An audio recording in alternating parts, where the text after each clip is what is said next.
আপনার ব্যবহারকৃত বিকাশ অ্যাকাউন্টটি কি আপনার নামে খোলা আছে? যদি না থাকে আপনি কি জানতে চাচ্ছেন কার এনআইডি বা কার নামে খোলা আছে? অথবা আপনি কি জানতে চাচ্ছেন অন্য কারো বিকাশ অ্যাকাউন্ট কার নামে খোলা আছে? হ্যাঁ, যদি জানতে চান তাহলে পুরো ভিডিওটি দেখতে হবে। চলুন শুরু করা যাক।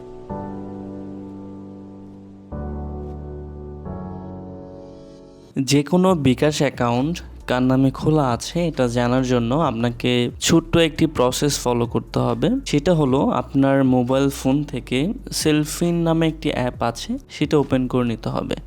এটা কিভাবে খুলবেন সেটা ভিডিও শেষে জানানো হবে। তো আমি প্রসেসটি জানিয়ে দিচ্ছি কিভাবে বিকাশ অ্যাকাউন্ট কার নামে খোলা আছে এটা খুব সহজে জেনে নিতে পারেন। তো এটা ওপেন করার পর আপনি যে পাসওয়ার্ড দিয়ে ওপেন করেছিলেন সেই পাসওয়ার্ড দিয়ে আপনার অ্যাপটি ওপেন করে নেবেন, আপনার অ্যাকাউন্টটি।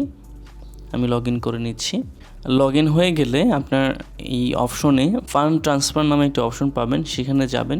সেখান থেকে স্ক্রল করে আপনি বিকাশ নামে একটি অপশন পাবেন, বিকাশ অপশনে যাবেন।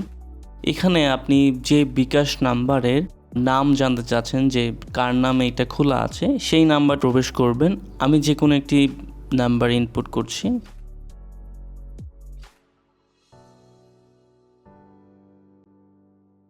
আমি একটি এলোমেলো নাম্বার দিয়েছি এবং এই নাম্বারটি ইনপুট করে দেখতে পাচ্ছি যে এই নাম্বারে বিকাশ অ্যাকাউন্ট আছে এবং এই নাম্বারটি এমডি কবির হোসেন নামে একজনের নামে রেজিস্ট্রেশন করা আছে।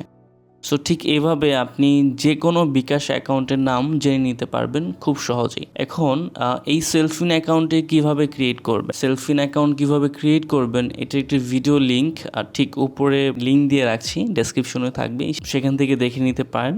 এক্ষেত্রে বলে রাখি সেলফিন অ্যাকাউন্ট হচ্ছে ইসলামিক ব্যাংকের একটি সফটওয়্যার যেটা ডাচ বাংলা ব্যাংকের নেক্সাসের মতো, এবং সেলফিন অ্যাকাউন্ট ক্রিয়েট করার জন্য আপনার ব্যাংকে কোনো অ্যাকাউন্ট থাকতে হবে না। তো আপনি নির্দেশনা ফলো করে খুব সহজেই জেনে নিতে পারেন। সো ভিডিওটি কেমন লাগলো অবশ্যই কমেন্টে জানাবেন। আজকের জন্য আল্লাহ হাফেজ।